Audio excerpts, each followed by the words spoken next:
I had a crisis event happen to me in our previous facility on an Easter Sunday when I preached for the third time that day, was bone tired. Bone tired. Poured out myself. The singers, choir had done a cantata, and people had come to Christ. And I prayed, and I got through with the meeting. The other building had a platform with no steps. So it was my habit to just sit like this and let my feet dangle down on the edge of the platform. And I was like, right, it was just about this same angle with the middle aisle. And I'm just saying, so tired. I remember taking my knot on my tie and loosening it and saying, you know what, I'm just gonna chill. And Carol was playing just like Jamal's playing now, exactly. People praying, workers, deacons helping. And I was tired. I want to go home. Hadn't eaten all day.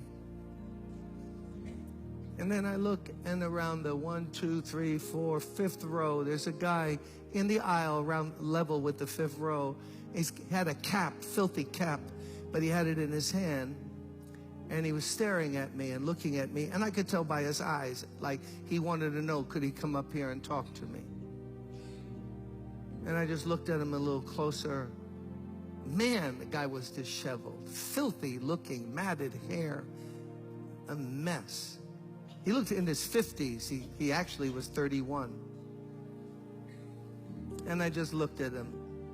And I thought, because Everton, Tulia, they remember back in that building, we had a lot of people panhandling in the church.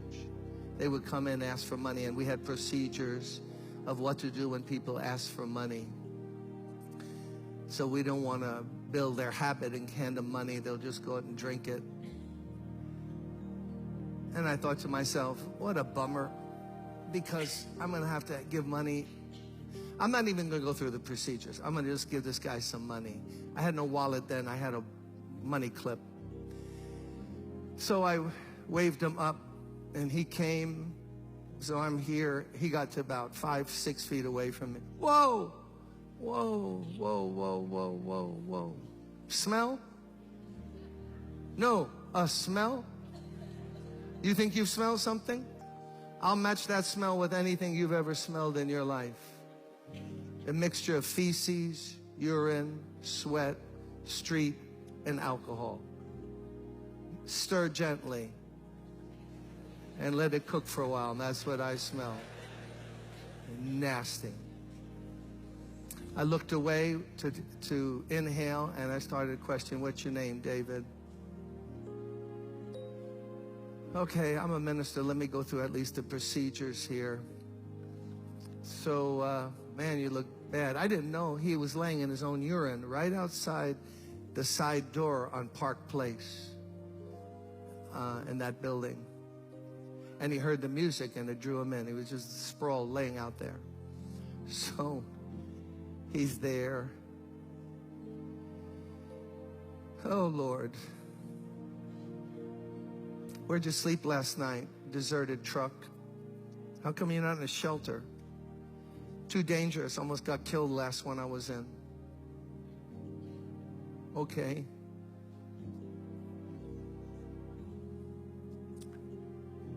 Man, this guy smells bad.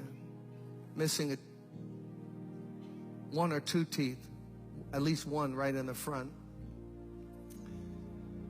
Let me give him $5, something. Not the way I wanted to end the day, but, you know, what can you do? Took out the money. I remember handing it. Pushed it down. He said, I don't want your money. I want this Jesus you were talking about.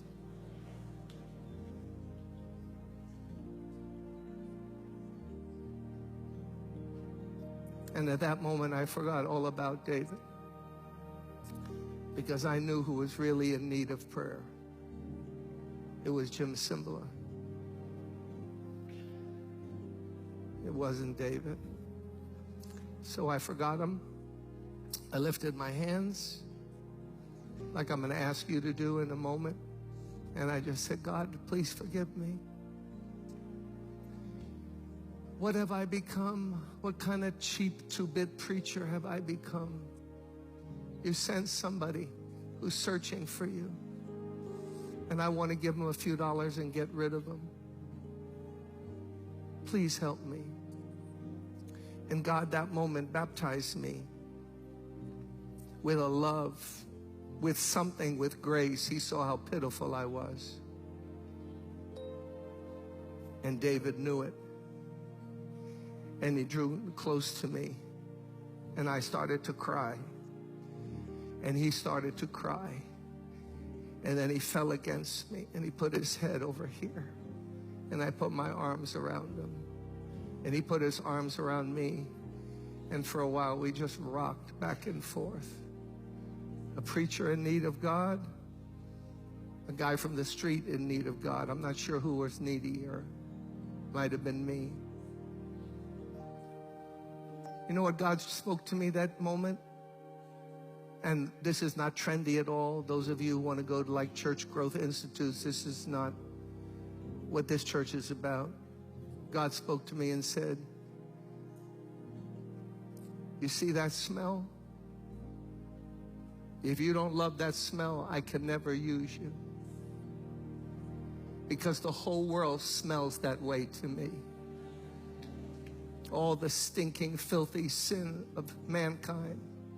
I sent my son to die for that smell. So you're either going to embrace it and love people in my name, or I can't use you. I'll put you on the shelf.